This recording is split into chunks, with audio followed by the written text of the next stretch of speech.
임진왜란 당시 일본군에 협력하여 간첩 활동을 한 이들이 있었습니다.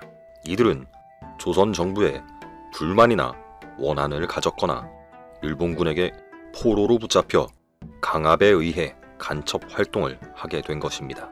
명나라의 군대가 평양 인근의 안주에 와 있을 때의 일로 조선의 한 군관이 전령을 전달하는 과정에서 벌어진 일화입니다. 당시 일본군이 한성을 장기간 점거하고 있었고 조선군과 일본군, 명나라군까지 가담이 돼 있던 이 시기는 서로 간의 첩보 작전이 치열했던 시기였을 것입니다. 명나라에서 군사 4만을 거느린 제독 이여송이 평양성 공격에 대한 전략을 수립하기 위해 유성룡 등과 안주의 당도에 있었습니다. 조선이 명나라와 함께 평양성을 공격하기 위해 기회를 노리고 있었고 때는 아직 명나라의 군사가 출병하기 전이었습니다.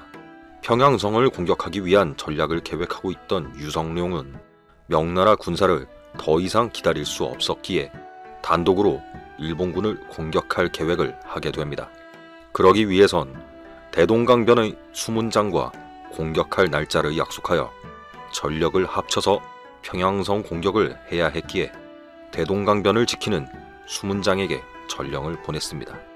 전령을 전하러 간 군관은 일본군을 공격할 날짜를 약속받고 돌아와 다시 보고해야 하는 임무를 맡겨 보낸 것이었죠. 그러나 약속한 시일이 지나도 전령을 전하러 간 군관은 돌아오지 않고 있었습니다. 상황이 이상하게 흘러가자 유성룡이 명령을 내린 부하에게 대동강변 수문장에게 보낸 전령에 대하여 확인을 했고 부하의 보고 내용은 수상했습니다. 대동강변의 수문장은 이미 공격 날짜를 약속하고 전령을 보냈지만 그것을 전하러 간 군관이 보고하지 않은 채 나타나지 않고 있던 것입니다. 이에 그 군관을 잡아오라는 명을 받고 유성룡의 부하가 군관을 체포하기 위해 찾아갔습니다. 그런데 그 군관은 동료 군관들과 고기를 먹으며 잔치를 벌이고 있었고 그 자리에서 군관은 유성룡의 부하에게 내용을 얼버무리며 제대로 보고하지 못했고 먹고 있던 소고기의 출처까지 의심을 받으며 붙잡혀 가게 됩니다.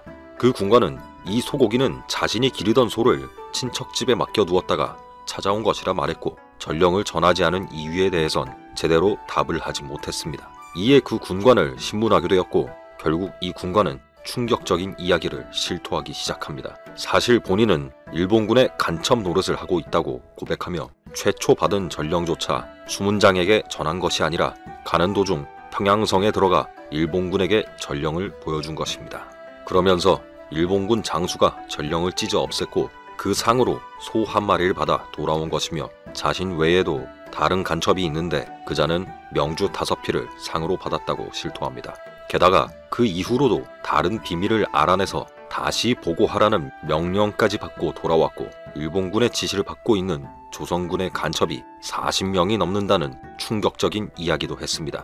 그들은 조선의 여러 군사 진영에 흩어져 활동하고 있으며 이 내용을 들은 유성룡은 그 명단을 모두 작성하라고 했고 그 간첩들이 있는 각 진영에 통보하여 간첩들을 체포하도록 했습니다. 당연히 간첩임을 고백한 군관은 참수되었고 당시 유성룡의 지휘하에 벌어진 간첩 색출 작전으로 체포된 간첩도 있고 도망친 자들도 있었습니다. 이 간첩 색출 작전으로 인하여 한동안 일본군은 조선의 군사 정보에 대하여 깜깜해졌고 조선에게 이런 내용을 보고받은 명나라 군사 이여송은 이 상황을 이용하려 들었습니다. 그러면서 이여송은 일본군에게 명나라 황제가 일본과 화친하는 것을 허락했다고 하며 화친 사절단을 평양성으로 보낼 것이니 그들을 맞이하라는 내용의 서신을 전합니다. 이 당시 일본군은 생각한 것보다 조선이 넓어서 지금 데려온 병력으로는 조선을 지배할 수 없다고 생각했고 명나라도 조선을 돕고 있는 것에 불안함을 가지고 있었습니다. 그랬기에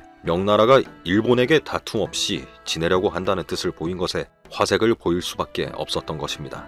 결국 명나라의 화친 사절단이 평양성에 도착했고 일본군은 명나라가 다툼 없이 지낼 것이라 생각했기에 의심 없이 사절단을 맞이하게 됩니다. 그렇게 일본군이 의심 없이 평양성의 문을 열자 명나라의 군사들이 공격을 시작했고 이여송은 그렇게 평양성 탈환을 성공합니다. 간첩들을 이용하여 전쟁간에 조선의 군사 정보를 캐내던 일본군은 유성룡의 간첩 색출 작전으로 인하여 정보의 공급이 막히자 반대로 불리한 상황을 맞이한 것입니다. 그렇게 나라에 대한 원망을 가진 자들 혹은 전쟁의 포로들이 이용당한 간첩들의 이야기는 씁쓸한 역사의 한 부분의 기록으로 남아 오래도록 치러진 전쟁에 남긴 폐해를 보여주는 가슴 아픈 이야기였습니다.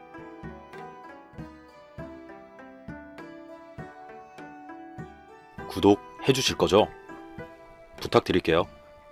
감사합니다.